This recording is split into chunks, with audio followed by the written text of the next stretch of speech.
All right, so we're going to look at the helpers feature in Classkick. So where you will see the helpers feature on the teacher side. So here I have a teacher view right here, and I'm going to use two students to be able to demo what it would look like on the kids side. So on the teacher side, if you go to assign, there is a toggle right here when you first assign things where you can decide if you're going to let the students help each other.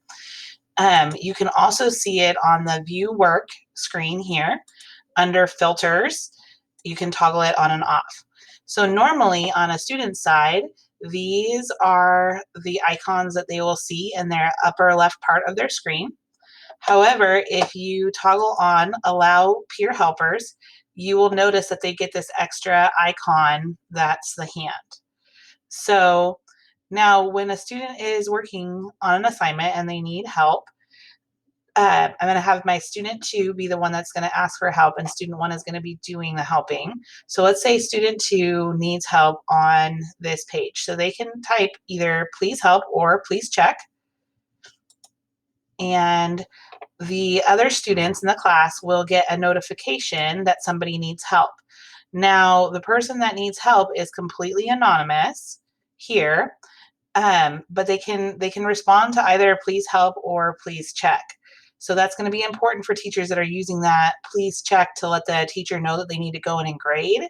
If you have helpers toggled on, it's going to kind of interfere with that. So here, if you were to, the student were to click on this, it will take them to that actual student's page.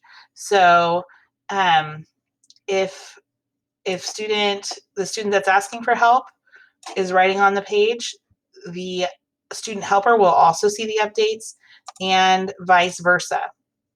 So if they're writing something on the screen, the other student will see what they're doing. So now it can be difficult to make sure that kids are not just typing in the answers on the other person's page. They don't have access to actually being able to click in the answer boxes. They should just be writing, but it is important to know that there's not currently a way to distinguish between who's helping and in the writing of somebody that's not. Now on Classkick, you will see if the student is currently helping somebody on the student's page, there will be this little icon here. But once the student exits out of that screen, that icon disappears. But you can see both sets of handwriting are still viewable on the student screen. They can, of course, take it off the way that they would take off the teacher screen.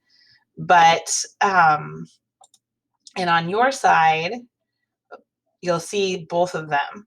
So you'll see both handwritings, but again, you will not necessarily know a difference because they're allowed all the same colors and whatnot.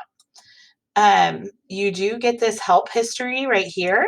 So it will tell you what they were helped on, and then that'll just take you to the screen that they were on.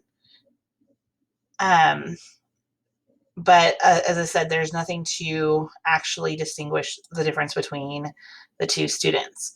It is a super helpful feature, but it just is something that, especially in distance learning, you may want to be careful. Oh, one other part I did want to show is that a student, if they ask for help, and let's say they say, please help, and this other student comes and taps on it, it'll anonymize the person that is asking for help, but the other student actually sees the student name of who's actually helping them.